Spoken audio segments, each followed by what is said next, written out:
Saraswati. Once She Was a River by Devdutt Patnaik. When we speak of Saraswati, the image that comes in our mind is of a goddess wearing white and holding a lute, veena, in her hand, riding a swan or perhaps a peacock. She is the goddess of knowledge. Her images are found in libraries and in schools. She is associated with arts and culture, commonly seen with Ganesha by her side. But when we read the Vedas, we hear of a very different Saraswati, the river Saraswati. Historians are fairly confident that at one time a river called Saraswati flowed in the northwest part of India, near or around the river Indus, and it is here that the early Vedic civilization thrived. Climatic changes may have caused this river to dry up, forcing the migration of people from the Saraswati river basin to the Ganga river basin. In most Puranas, Ganga occupies central role as the archetypal river, not Saraswati. In Prayag, people will refer to the three rivers merging with each other, Ganga, Yamuna and the invisible Saraswati, referring to a river that is still flowing underground according to some legends, considered important enough for the government of India to invest in its search. In the Vedas, we also have references to another goddess called Vak, or the goddess of speech. There are hymns about how important speech and language and words are. Being an oral culture, and because all the sacred texts were orally transmitted, great value was given to speech, to intonations, to etymology, to grammar, and to the meter of sentences, and therefore this idea of speech had become important. This goddess eventually comes to be associated with Saraswati. The word Saraswati is derived from something which is fluid, sarasa, which means a good fluid, surasa.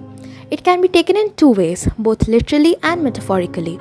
A collection of water or a collection of juices that are evoked in our body when exposed to literature and music. Over time, Saraswati moves away from being a representation of a river and becomes a representation of intellectual outpouring. The river we are speaking about now, as history progresses, is not the physical or geographical river of Vedic times, but a psychological river of the arts of Puranic times. This idea is taken up not just by Hindus but also by Buddhists and Jains. In fact, the earliest image of Saraswati comes to us from a Jain temple in the Mathura region, dating to around the 2nd century AD. The image shows a goddess with a book in her hand, and it is said to be the earliest representation of Saraswati. She is known as Shruta Devi in Jainism, considering that the wisdom of the Tirthankaras was to be heard.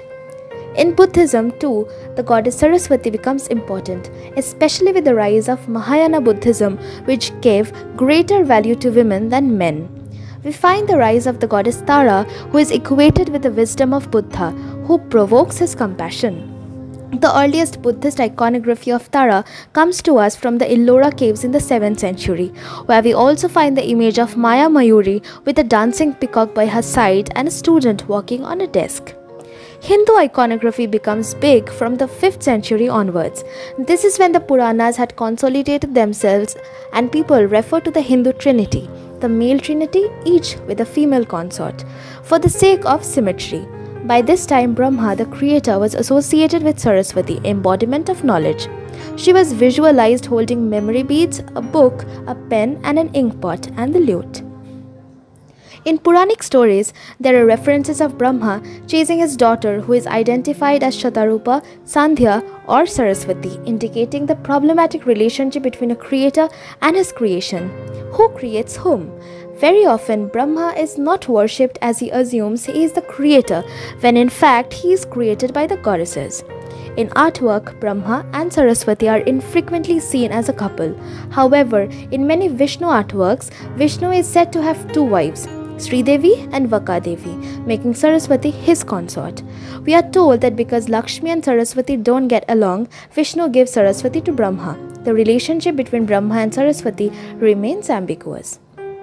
By the 13th century, when the temples of Khajuraho and in Gangaikonda Cholapuram, Brihadeshwara were being built, we find independent iconography of Saraswati flourishing on the temple niches.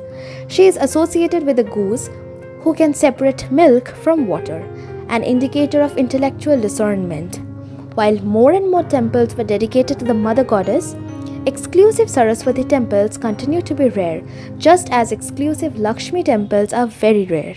Both goddesses were subsumed under the image of the great goddess Shakti, who is simultaneously wealth, knowledge, and power, and who rivaled the powers of Shiva and Vishnu. Thank you.